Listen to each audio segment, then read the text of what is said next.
Hello guys, magandang gabi pala sa lahat. Ayan, so meron naman po tayong order. Ayan. So pangalawang order po ng customer natin from Bukidnon. Ayan, so nag-order siya ulit ng yung Piso Wi-Fi plus SIM-based na internet, yung 17K na package or yung 17,000 na package na Piso Wi-Fi plus SIM-based na internet. So fully paid na po 'yan. So ito yung yung payment ni sir, papakita ko lang na nagbayad na si sir.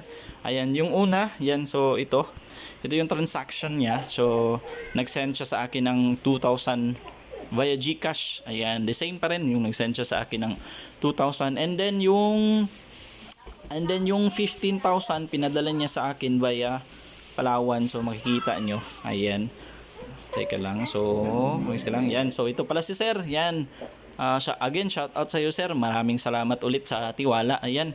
So nag-send sa akin si sir ng payment na yung 15,000. Yan. And then yung 2,000 sinend niya sa akin via GCash. Ayan. So ayan, tapos na natin i-claim yung bayad ni sir na 15,000. Meaning, ayan. Meaning yung order pala ni sir nito, ayan, fully paid na po yan. Okay? Shipping po ito via bus bukas. Ayan. Okay, again sir, shout out sa iyo. Maraming salamat again sa tiwala. So ito yung yung package ni sir, yung 17,000.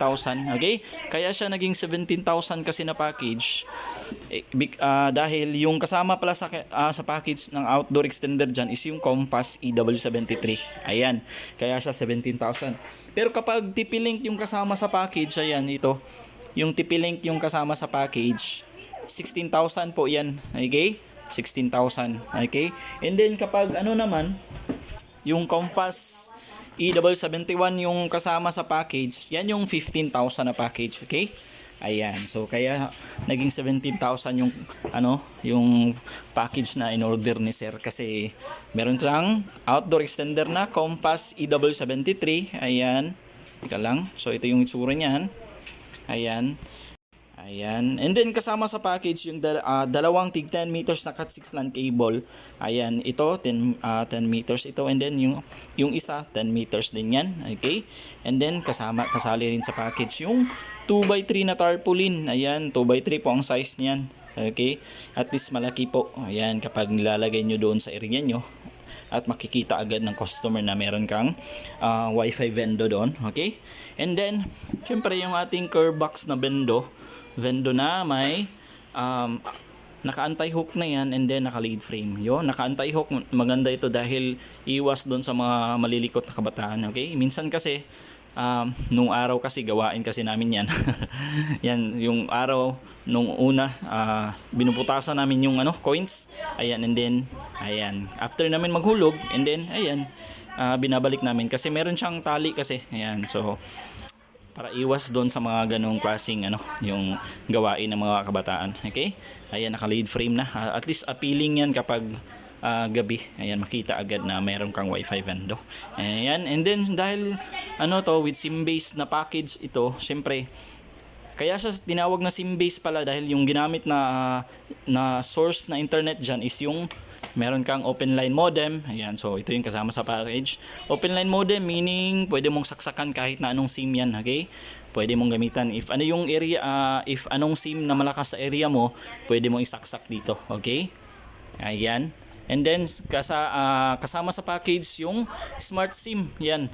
Meron na siyang only na 599 pesos for 30 days. Yan, naka-insert na po yan dito sa likod. Okay? Yan, pwede yan tanggalin. And then syempre yung ating power supply, yan, original power supply ng modem. Okay? And then syempre hindi mawawala dyan yung hybrid, okay? Hybrid MIMO antenna na po yan, 18 dBi po ito. Ayan, may 20 meters na wire. Okay? Yan. Ilalagay ito dito sa likod ng modem para yung sagap ng modem is maging stable at saka malakas yung sagap. Okay? Ayan. So again po, customer, again ito, second order ng customer natin from Bukidnon. Okay? Nag-order na po siya sa akin nung una. Yung unang contact niya sa akin, gusto niyang i-order yung yung 15,000. Pero nag-upgrade siya noon na to 17,000 na lang. So makikita niyo diyan if mag-scroll kayo sa page ko, yan, meron kayong makikita dyan na nag-upgrade. Yun yung customer natin si sir. Okay? Yan, sige, try natin mag-connect dyan sa ano, sa outdoor extender. Okay? Punta tayo sa isang phone.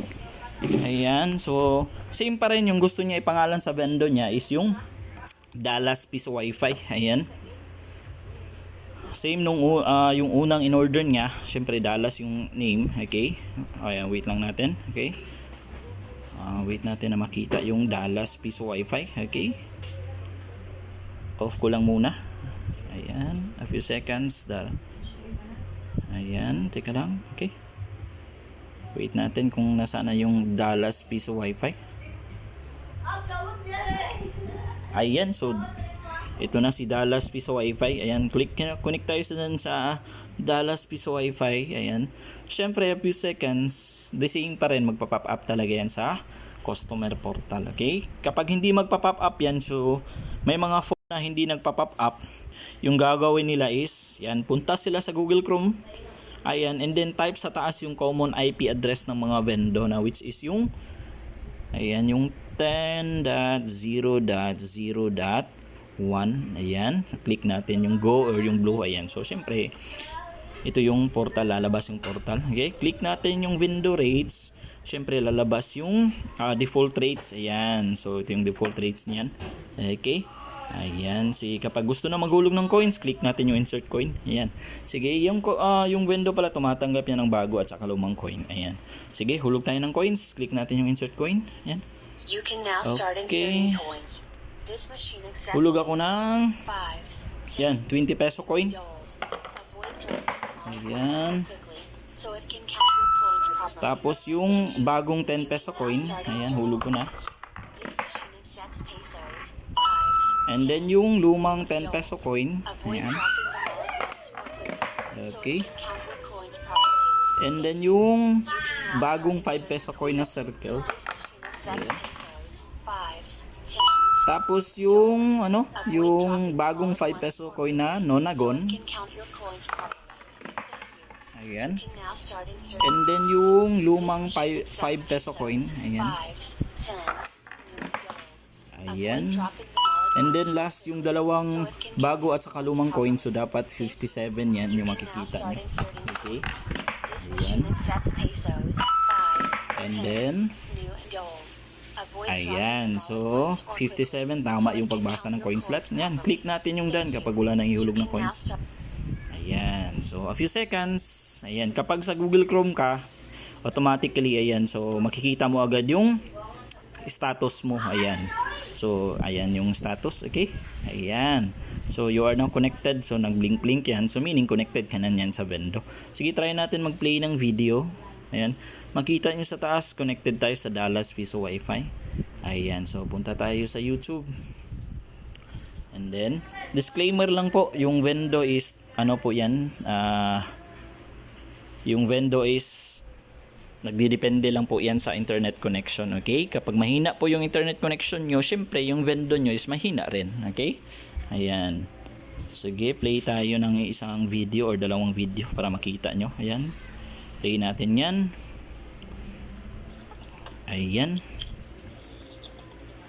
Ayan. Out ko lang. Adjust ko lang yung speed para at least normal yung pag-play ng video. Ayan. Disclaimer again po, if na, mahina yung internet connection nyo, syempre mahina din yung window. Okay? Ayan. So makikita nyo, nag-play siya. Okay? Pause natin. Ayan. Connected tayo sa Dallas and then nag-play yung video. Play ulit tayo ng isa. Ayan. Ayan. Ayan, so makikita nyo, napakasarap ng chicharong bulaklak. Ayan. Okay, nag-play ulit yung vendor and then connected tayo sa Dallas Piso Wi-Fi. Meaning, gumagana po yung vendor. Okay? Walang problema po yung vendor. Again po, customer, second order ng customer na from Bukidnon, Maramag, specifically sa Maramag po, Bukidnon. Ayan, ready na po ito for shipping bukas via bus. Ayan. Ayan. Again po, kaya Piso Wi-Fi plus SIM-based internet na package. Okay? Kaya siya tinawag na SIM-based internet po kasi yung source ng internet connection niyan is ano po, yung meron kang modem, and then yung modem sinasaksakan po yan ng SIM, kaya sa tinawag na SIM base. Okay? Ayan, so ready na po ito for delivery. Ayan, for delivery via bus bukas. Okay? Kung gusto niyo po pala mag-inquire regarding po sa mga packages natin, kindly contact niyo lang po sa page. Ayan.